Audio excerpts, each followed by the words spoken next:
سلام دوستای گلم، حالتون چطوره؟ به کانال بوشفکر خیلی خوش اومدین. من عسل هستم و امروزم میخوام یکی دیگه از کارتون های دهه 60 رو بهتون معرفی کنم. فلورانس نایتینگل. کیا یادشونه؟ فلورانس نایتینگل یه اصلاحگر اجتماعی انگلیسی، آماردان و بنیانگذار پرستاری نوین بود. نایتینگل زمانی برجسته شد که به عنوان مدیر و مربی ترتیب مراقبت سازمان یافته از سربازان مجروح در طی جنگ کریمه رو داد. اون به پرستاران اعتبار امیدوار کننده ای داد و تبدیل به تندیسی از فرهنگ ویکتوریایی شد، به خصوص توصیفی که از او شد به عنوان زنی چراغ به دست که شبانگاه میان مجروحان جنگی گشت میزد. در سال 1860 نایتینگل با تأسیس مدرسه پرستاری در لندن اساس پرستاری حرفه‌ای رو بنا کرد. این مدرسه اولین مدرسه پرستاری سکولار در جهان بود و در حال حاضر بخشی از کالج پادشاهی لندنه. به منظور قدردانی از کارهای اون یک تعهد نایتینگلی از پرستارای جدید گرفته میشه و مدال فلورانس نایتینگل بالاترین دستاورد بین المللی پرستاری به افتخار اون نامگذاری شد و روز جهانی پرستار که هر ساله برگزار میشه هم در روز تولد فلورانس نایتینگله. پدرش ویلیام ادوارد یکی از اعضای اشرافزاده دربار به شمار میرفت. فلورانس کوچیک توی خونه بزرگ و راحت دوران کودکی خودش رو گذروند. خانواده اون بعد از ورود فلورانس به حرفه پرستاری از اون متنفر شدن، اما اون برخلاف خواست خانواده‌اش علاقه زیادی به درمان بیماران و پرستاری داشت و به گفته خودش از دوران کودکی همیشه ندایی از جانب خداوند به گوشش میرسیده و شبها هرگز خواب نداشته و تا صبح صدای آروم و مرتب بهش میگفته ای فلورانس کوچیک، آینده تو تماما در خدمت بیماران سپری خواهد شد. تو سرنوشت مرگبار بیماران را دگرگون خواهی کرد. سال 1853 با آغاز جنگ بین امپراتوری عثمانی و روسیه، فرانسه و انگلستان هم به یاری عثمانی رفتند و سربازان رو به جنگ فرستادند.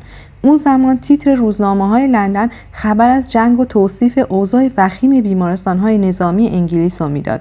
تو گزارش‌ها اومده بود که فقط 20 تا پرستار تو جبهه‌ها فعالیت می‌کنن. بیمارستانی وجود نداشت و حتی باند هم برای پانسمان نداشتن. فلورانس از وزیر جنگ انگلیس درخواست وسایل و امکانات بهداشتی میکنه و همراه 34 پرستار زن با شجاعت تمام پا به اعماق خاک ترکیه میذاره و به یاری مجروحان میره. این نخستین باری بود که یه زن به شکل رسمی اجازه پیدا کرد که در ارتش فعالیت کنه. وضعیت بسیار نامناسب بود. تخت خواب به اندازه کافی وجود نداشت. همه چیز کثیف بود و همه جا پر از موش بود و پزشک ارتشم حاضر نبود با فلورانس کار کنه. اما این مشکلات باعث ناامیدی نایتینگل نشد و اون خیلی زود شروع به تمیز کردن محوطه کرد و کم کم سربازان دونه دونه برای تمیز کردن بیمارستان به اون پیوستن. اون شبها تو بیمارستان به سربازانی که به شدت مجروح بودن سر میزد و تلاش میکرد که اونا شرایط بهتری داشته باشن. به خاطر همین به نام بانوی چراغ به دست شناخته شد. فلورانس برای اینکه سربازان دست از میگساری بردارن، اتاقی برای مطالعه و بازی‌های سالم اونا راه انداخت. اون بر اثر کار مداوم و همدمی با بیماران دچار تب وحشتناکی شبیه تیفوس یا مالاریا شد که تو اون زمان قربانی‌های زیادی گرفته بود و فلورانس بر اثر این بیماری به شدت ضعیف شد. جنگ تموم شد و اون به لندن برگشت. زمانی که برگشت به عنوان یک قهرمان مورد استقبال قرار گرفت. حتی ملکه ویکتوریا هم براش نامه‌ای نوشت و ازش به خاطر کارهاش قدردانی کرد. هرچند فلورانس نایتینگل میخواست گمنام بمونه، اما نامش به عنوان یه فرشته سر زبونها بود. چند سال کار مداوم و سخت بعد از جنگ توان اونو خیلی ضعیف کرد، به طوری که سالهای آخر عمرش نابینا شد و سرانجام در سال 1910 در لندن درگذشت. دوستان ممنون که تا اینجای ویدیو همراه من بودین. اگه از این ویدیو خوشتون اومد لایک کنین لطفاً. کانال منو اگه دوست داشتین سابسکرایب کنین و خوشحال میشم نظراتتون رو توی کامنت ها بهم بگین. تا ویدیوی بعدی، خدا نگهدار.